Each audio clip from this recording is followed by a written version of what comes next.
თბილისიდან 200 კილომეტრში ქვეყნის მთავარ მაგისტრალზე მდებარეობს თერჯოლის რაიონი. ცენტრი ქალაქი თერჯოლა, რომელიც მე-20 საუკუნის 50-იან წლებში დაწინაურდა. საუკუნეების განმავლობაში რაიონის ცენტრს დღევანდელი სოფელი ჩხარი წარმოადგენდა. ჩვენ სამკუთხის ისტორიული წარსულის გაცნობა სწორედ სოფელი ჩხარიდან დავიწყეთ.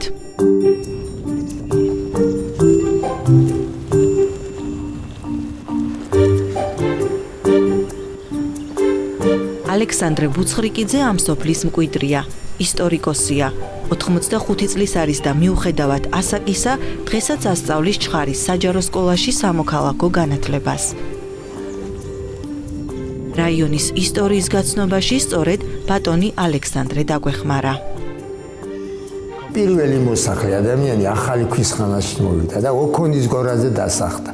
აი იქიდან მოშენდა შემდგომი ეს მხარე და ამიტომაც რომ ისტორიაში მას ეწოდება ჩხარის ქვეყანა, რომელიც შეესგებოდა ქვერ სოფლებისაგან ჩხარი ოქონა, ჩხარი ეწერი, ჩხარი ბოსელა, ჩხარი ოქტომბერი, შემდგომ დაარქვეს მაცხოვარი, სოფელი ჩხარი და ასე შემდგომ. ცნობილი საკაჟიასა და საგვარჯილეს გამოქვაბულთა დასახელებად საკმარისია იმაში დასარწმუნებლად, რომ ამ მხარეში ადამიანი ქვის ხანაშიც ცხოვრობდა. აქ მათი ცხოვრების კვალს არქეოლოგიური გათხრების შედეგად აღმოჩენილი მდიდარი მასალა ადასტურებს. ქალაქი ჩხარი ისტორიული კოლხეთის, შემდეგ კი ეგრის ლაზიკის სამეფოს პოლიტიკურ ცხოვრებაში აქტიურ როლს ასრულებდა. აქ გადიოდა დიდი სავაჭრო საქარავნო აბრეშუმის გზა. იმდენად ცნობილი იყო ამ ქალაქის სახელი, რომ მისი ზეგავლენით მთელ მხარეს ჩხარის ქვეყანასაც უწოდებდნენ. აქ მისდევდნენ მესაქონლეობას, მიწათმოქმედებას, მებაღეობას და მევენახეობას. ანტიკური პერიოდისთვის კი საკმაოდ განვითარებული იყო ვაჭრობა და ხელოსნობა.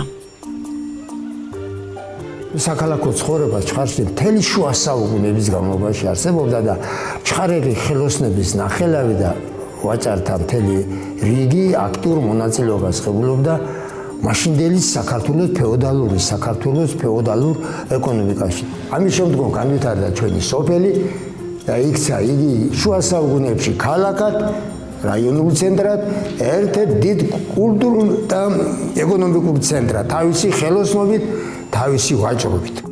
ჩხარი თვითონ დაწინაურებული იყო თავისი სოფლის მეურნეობითა და მიწათმოქმედების სხვა დარგებით და თვითონ ჩხარი ვაჭრობითა და ხელოსნობით. მას იცნობდა მაშინდელი საქართველოს ყველა სავაჭრო სახელოსნო ცენტრი. აქ მოდიოდნენ ვაჭრები ახალციხიდან, გორიდან, თბილისიდან, ონიდან, ამბრალაურიდან, მთელი და უცხოეთიდანაც კი. მაგრამ ვაჭრობა და ხელოსნობა თანდათანობით გვხვდება იმის გამო, რომ გაყვანილი იქნა რკინიგზა შესაფონის გასწვრივ, ეს გზა, რომელზედაც ჩხარში გადის, იყო დიდი საქარავნო გზა, რომელსაც ეწოდებოდა აბრეშუმის გზა. ამ გზამ დაკარგა მნიშვნელობა და მოსახლებობაც გადაინაცვლა. 1950 წელს რაიონული ცენტრი თერჯოლაში გადაიტანეს და შესაბამისად რაიონს თერჯოლის რაიონი ეწოდა. რაიონული ცენტრის თერჯოლაში გადატანის შემდგომ ბუნებრივია თერჯოლის აღორძინება დაიწყო და დღეს ახლა უბრალოდ თვალითაც კი დაინახავს ადამიანები, რომ ჟურნალი ხელი არ აკლია და თერჯოლა პრაქტიკულად დღეს წინ მიდის, მაგრამ თერჯოლასაც სჭირდება მუშახელის დასაქმების პრობლემა. იქ იყო ფაბრიკები, ქარხნები, რომლებიც გაუქმდა. დღეს აღარ არის და ამ კუთხით შეიძლება თერჯოლა კვლავ დაწინაურდეს და მევენახეობის განვითარების შედეგად კვლავ იხილოს საქართველოს თერჯოლული შამპანური, შუშხუნა ღვინოები, კონიაკი, რაიონის ეკონომიკა და იმერეთი ძირითადად არის მთავარი მევენახეობა. მევენახეობა ის დარგია, რომლითაც ჩვენი წინაპრები მოდიოდნენ. ამ ვენახმა და მისმა სიყვარულმა გადაარჩინა საქართველო. დღეისათვის თერჯოლის რაიონში შედის 45 სოფელი და 1 ქალაქი. ქალაქში არის სამრეწველო საწარმოები, ჯანდაცვის განათლებისა და კულტურის დაწესებულებები. ამჟამად ქალაქში დაგეგმილია გზების მოასფალტება, სოფლების სასმელი წყლით მომარაგება და მთელი რაიონის გაზიფიცირება. წელს გვაქვს პროექტები, პირველ ეტაპზე დაახლოებით 3 მილიონის ოდენობის ინფრასტრუქტურული პროექტები. ძირითადად იგივე წყლის პრობლემებია სოფლებში, ორი წყალსადენის რეაბილიტაცია იქნება, დანარჩენი მოხმარდება გზების, ასფალტოვანი გზების მოწყობას, აგრეთვე კულტურის სახლი არ აქვს რაიონში, ეს ძალიან პრობლემატურია და ფაქტიურად დარბაზი არ არის და 150,000 ლარი ბიუჯეტიდან კულტურის სახლის რეაბილიტაციისათვის არის დარბაზის რეაბილიტაციისათვის გამოყოფილი და ალბათ ამ დღეებში უკვე დაიწყებენ ის რეაბილიტაციას.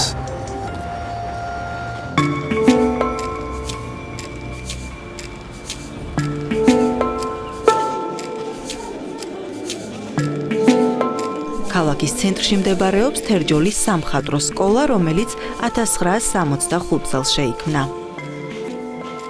ამ ხნის მანძილზე ათასობით ბავშვმა გაიარა ეს სკოლა და ძალიან მოხარული ვარ, რომ ძალიან დიდი რაოდენობის ბავშვების აქ გაზრდილი აბარებს აკადემიაში. ჩვენ სკოლაში ისწავლება გამოყენებითი ხელოვნება, დიზაინი, ხატვა, ფერწერა, კომპოზიცია, გვაქვს ხელოვნების ისტორიის საუბრები. სამხატვრო სკოლა წელიწადში რამდენიმე გამოფენას აწყობს. გასულ წელს თურქეთში გამართულ კონკურსზე სახელწოდებით მომავლის ვარსკვლავი პირველი ადგილი თერჯოლის სამხატვრო სკოლის სტუდენტმა მოიპოვა. ჩვენ ვიყავით თურქეთში, მე ვიყავი წასული ამ ხატვის სკოლის სახელით, გავიმარჯვე, ავიღე პირველი ადგილი.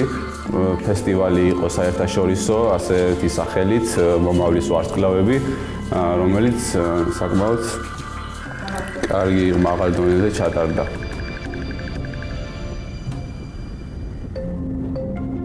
დღესაც ისევე როგორც საუკუნეების წინ თერჯოლა სასოფლო-სამეურნეო მხარეა. აქ მისდევენ მევენახეობას, მესაქონლეობას, მოჰყავთ მარცვლეული კულტურები. გაზაფხულზე კიდევ უფრო გამოცოცხლდა თერჯოლა, დაიწყო ხნა თესვის პერიოდი. ძირითადად ითესება სიმინდის ადგილობრივი ჯიში, აჯამეთის თეთრი. მუნიციპალიტეტის კლიმატურ პირობებს მორგებული ეს ჯიში უხმოსავლიანია. ძალიან კმაყოფილია მოსახლეობა თვითონ მექანიზატორების მომსახურებით და აი ამ ბარათებით, ხნის ბარათებით, რომლებიც უფასოდ უხნავენ საკარმიდამო მიწის ნაკვეთებს. სულ არ იყო ხოლმე ადრე არაფერი არ იყო, ნახევარი პაჭკა ისა იყო. სასუქი და წელს უფრო მეტი იყო. კმაყოფილია ხალხი, რა ვიცი.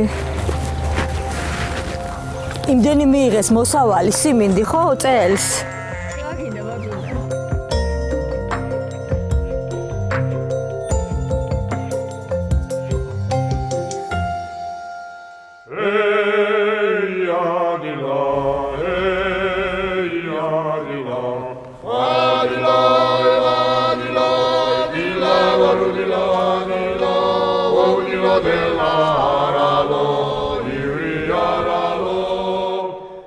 სოფლის მეურნეობის წამყვან დარგს წარმოადგენს მევენახეობა. თერჯოლის ღვინოები, რომელიც მზადდება მთის ფერდობებზე და დაქანებებზე გაშენებული ვაზის ყურძნისაგან, გამოირჩევიან მაღალი ხარისხით. აქ ფართოდაა გავრცელებული ყურძნის ჯიშები, ცოლიკაური და ციცქა. ვენახი 2 წლის წინ გააშენა თამაზ ნემსაძემ, თან თავის განსაკუთრებული მეთოდით. მსგავსი მეთოდით გაშენებულ ვენახს აქ ვერ შეხვდებით. პირველივე წელს, როგორც ამბობს, ტონა ნახევარი ყურძენი მოკრიფა.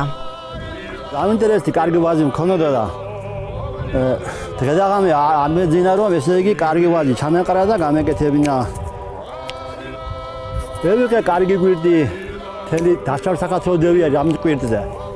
20 ჯირი იქა, 40 ჯირი იქა რომ ამეწონა ვენახი, აი იმას ავასხალი. გვირდი და მევიდე სახლში დავაგროვე. დავამყენი ჩემი ხელით მერე და დავიწყე მიწის მოსწორება თავიდან, რა თქმა უნდა. შედეგით სახეზია. ტონა ნახევარი ყურძენი მოგრიფი ამაზე მეორე წელიწადს.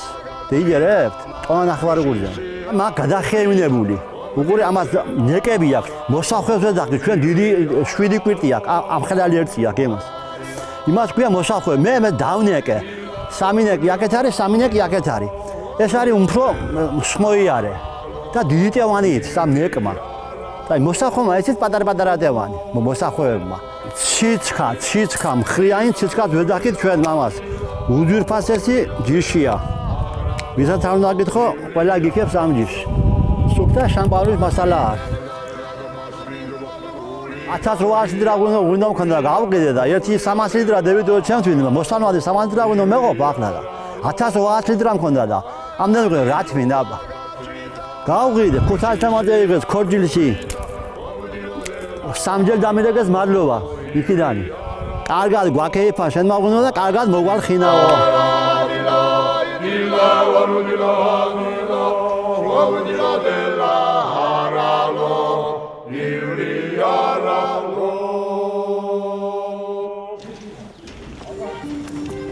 ეს ფერმა სოფელ გოდოგანში ერთ-ერთ ოჯახს ეკუთვნის.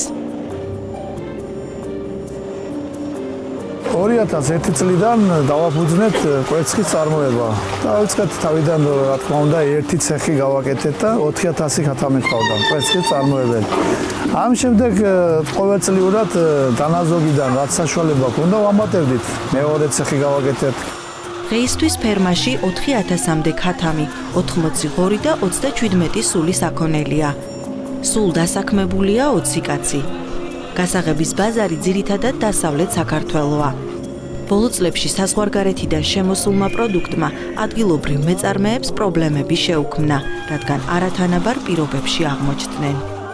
ჩვენ არც აქ ვითხოვთ, რომ იყოს აკრძალვა, იყოს შემოტანა, მაგრამ იყოს რაღაც ესეთი გადასახადი, რომელიც ადგილობრივ მეწარმეს კონკურენტ უნარიანს გახდის იმპორტიორებთან და სხვა ქვეყნის მეწარმეებთან. დღეს პირობით კვერცხის წარმოება გვაქვს დაახლოებით 65.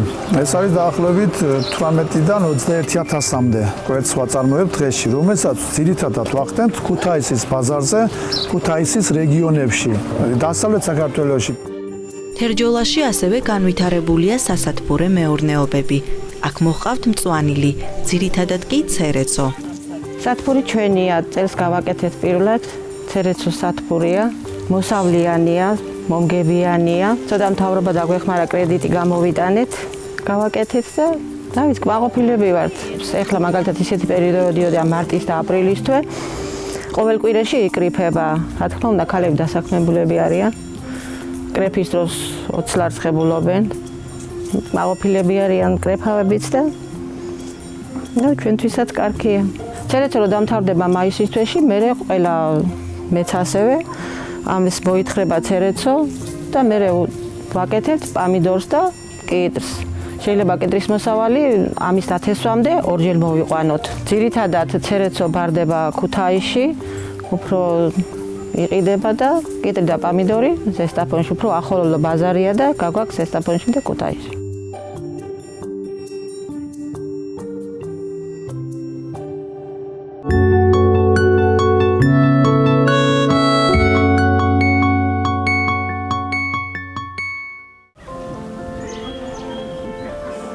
დიდი ისტორიული წარსულით გამოირჩევა სოფელი ღვანკითი. აქ იყო ბაგრატიონების რეზიდენცია. იმ ადგილას, სადაც ბაგრატიონების სახლი იდგა, ახლა გურამ ქარქაშაძის სახელობის სკოლაა. ღვანკითის საჯარო სკოლა 1885 წელს გერონტი ქიქოძის თაოსნობით გაიხსნა. მოგვიანებით გენერალ ქარქაშაძის დახმარებით სკოლას სარემონტო სამუშაოები ჩაუტარდა და პატივისცემის ნიშნად მისი სახელი ეწოდა. პირველი ორკლასიანის სასწავლებელი გაიხსნა 1885 წელს გერონტი ქიქოძის მეთაურობით. აქ სწავლობდა სულ რამდენიმე მოსწავლე. იყო სულ 2 საკლასო ოთახი, რომელშიც პირველი მეოთხე კლასების მოსწავლეები იყვნენ გაერთიანებული და სწავლობდნენ ერთად. ყავს სკოლაში საკმაოდ სერტიფიცირებული მასწავლებლების რაოდენობა. ყავს სკოლაში მოსწავლეთა რაოდენობა, მაგალითად ოქროს მედლის კანდიდატები, შარშ გასულ წელს ერთი მოსწავლე ყავდა ოქროს მედალი დაიმსახურა მან, 12 მოსწავლე იყო და 12-ვე გახდა სტუდენტი, ჩაირიცხენ სასწავლებლებში. იყო მოსწავლეები, რომლებმაც გრანტი მოიპოვეს.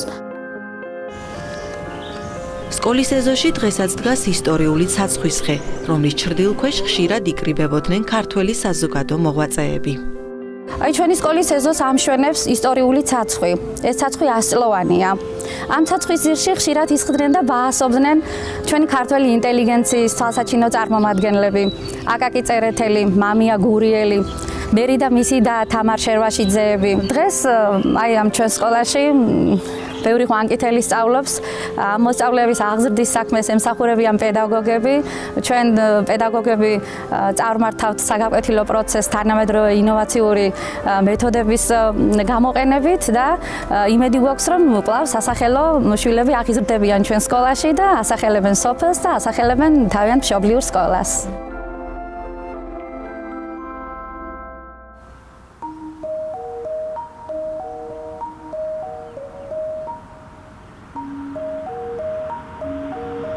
გოგნის მთაზე მდებარეობს წმინდა გიორგის სალოცავი, რომელიც მე-7-მე საუკუნეების ძეგლს წარმოადგენს და მას კარუგდებლის სახელით მოიხსენიებენ. გიორგობის აღსანიშნავად მორწმუნეები წინაღამით იწყებენ სალოცავზე ასვლას. დღის განმავლობაში სხვადასხვა რაიონიდან მომლოცველთა ნაკადი არწყდება. ყოველ 6 მაისს წმინდა ადგილს ათასობით მორწმუნე სტუმრობს, ბევრ მათგანს წმინდანის სახელზე შესაწირიც მიაქვს. უკვე მეორე წელია მორწმუნეები გოგნს განსაკუთრებული სიხარულითა და ინტერესით სტუმრობენ. ძველი სალოცავის ახლოს ახალი ტაძრის მშენებლობა დაიწყო. მშენებლობა ძირითადად შემოწირულობებით მიმდინარეობს, რისთვისაც სპეციალური ფონდი შეიქმნა. ტაძრის აშენებაში ადგილობრივი მაცხოვრებლებიც აქტიურად მონაწილეობენ.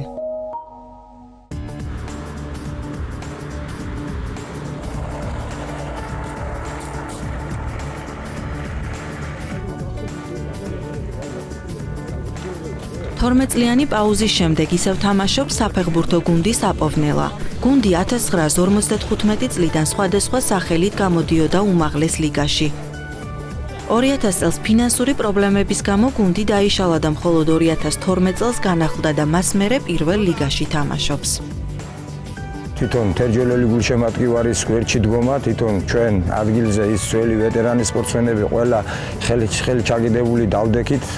ხედავთ რომ სტადიონზე ბევრი რამე გაკეთდა, აქ არც ჩუქი იყო, არც წყალი იყო, ფაქტიურად ვარჯიშსაც ვერ ვატარებდით, მინდორი 25 წელიწადი არ შეკეთებულა, ეს ყველაფერი განვაახლეთ, აქცენტი გავაკეთეთ ძირითადად ახალგაზრდა ფეხბურთელებზე, ჩვენთან ყველაზე უფროსი ასაგის ფეხბურთელი 25 წლის არის და ვფიქრობთ რომ სამომავლოდ შევქმნათ ახალგაზრდა გუნდი, რომელსაც ძალა ექნება, უნარიც და გამოცდილებაც იმისა რომ ვიფიქროთ უფრო მაღალი მიზნებისთვის. კარგი мотиваცია გვაქვს და გვინდა რაც შეიძლება მაქსიმალური მოგებები გქონდეს. გსურს უმაღლეს ლიგაში გადასვლა. ჩვენი მიზანი არის რომ ჩვენი შრომით, ჩვენი ვარჯიშებით მოვიგოთ მაქსიმალური თამაში და გადავიდეთ უმაღლეს ლიგაში.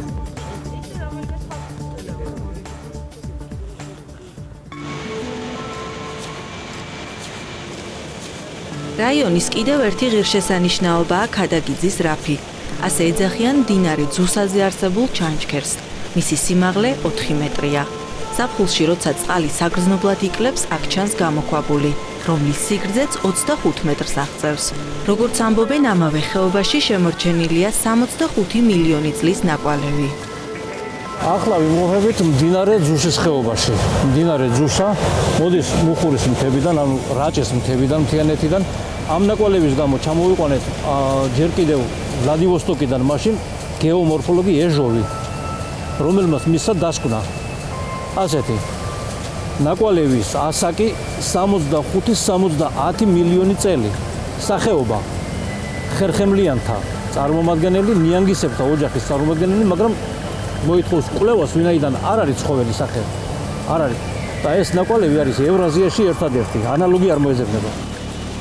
ეს ადგილი ჯერ ბოლომდე შესწავლილი არ არის და ოფიციალური დასკვნაც ნაკვალევის არსებობისა და მისი ასაკის შესახებ არ არსებობს.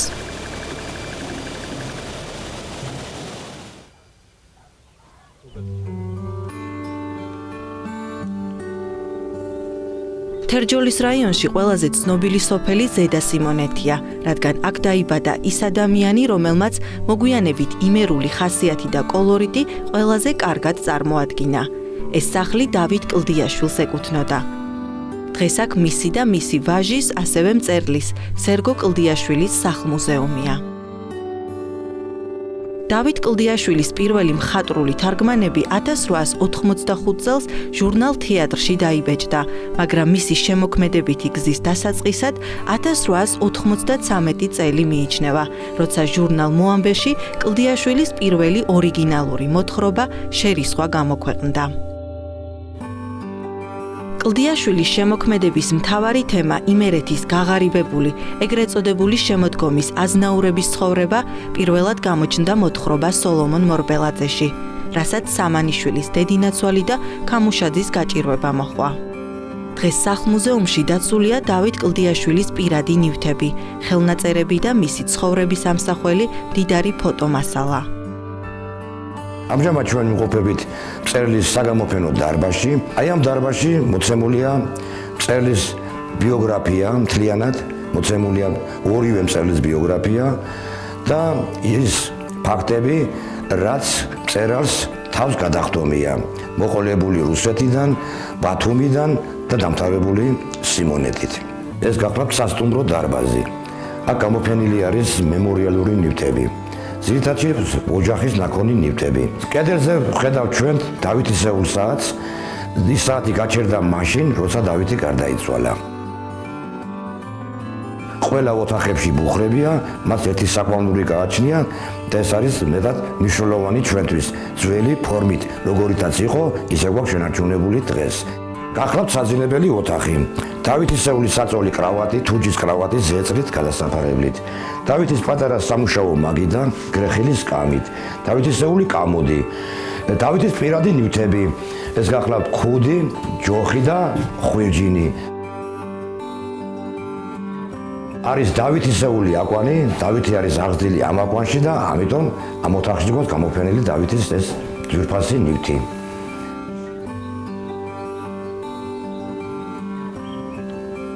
ეზოში შენარჩუნებულია ძველი იმერული ღობე, ნალია და სამზადისი, სადაც შუა ცეცხლზე საჭმელს ამზადებდნენ. ეს იმერული ღობე გახლავთ, რომელიც ამჟამად შენარჩუნებული გვაქვს და ვინარჩუნებთ. ეზოში ჩვენ ვნახავთ ნალიას, ანუ სასიმინდეს, სადაც სიმინდს ინახავდნენ, ვნახავთ ძველ მარანს, სადაც ქვევრებია და სამზადს.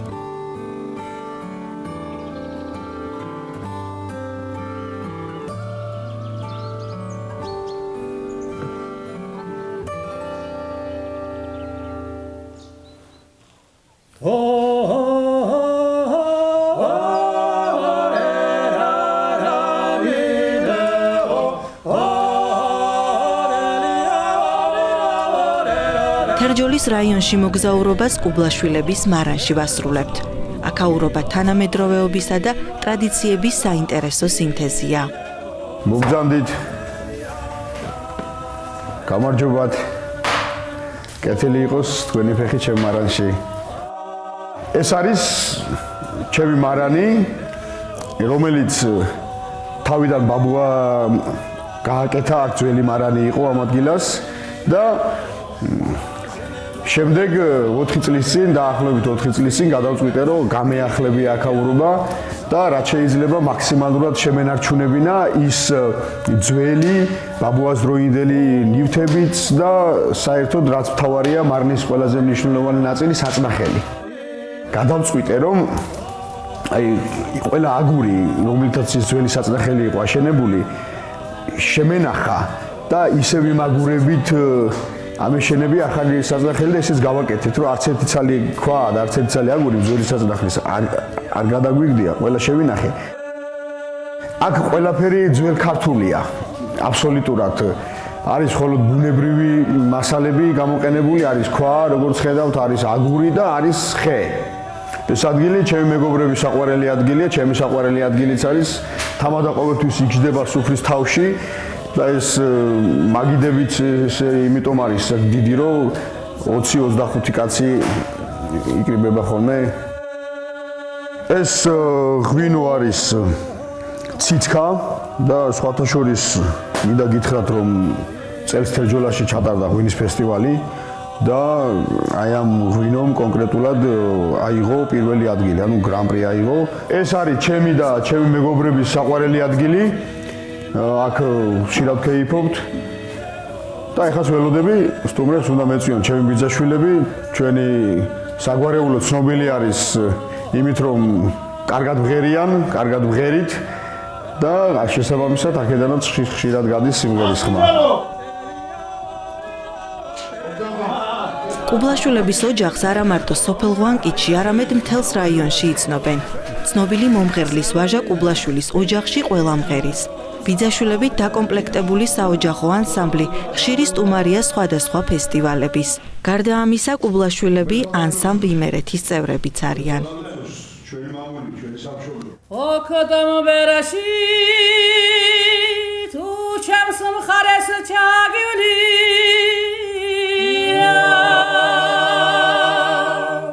შემოწნედი მიმოვანე ოლსმინა დარველა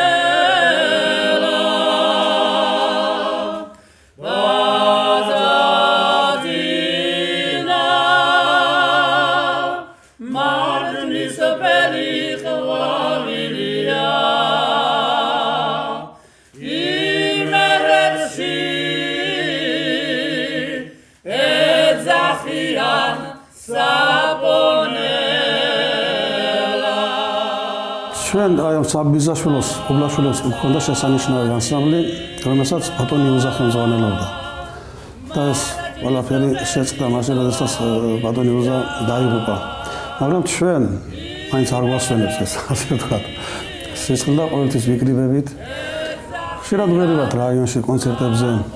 სულ მინდა რომ ჩვენმა შვილებმაც გააგრძელოს ეს შესანიშნავად მონაცემები აქვთ, შესანიშნავი ხმებიც აქვთ. მაგრამ ჯერ ჩვენს ფეხბურთში ვერ ჩაერნა, მაინც ახალგაზრდები არიან და თავიანთი მიზანსწრაფვა აქვს, მაგრამ იმედია რომ ჩვენ ბალზად მის ჩვენს ფესვებს გაყვებიან აუცილებლად. ჩვენთან თეჯოლაში არის შესანიშნავი ანსამბლი იმერეთი, რომელსაც დღეს ხელმძღვანელობს ქალბატონი მულთამზე ჩემი და, რომელიც ახლა ჩემთან ერთად მღეროდა. და ჩვენ ყველა იმ ანსამბლში მღერი ვართ.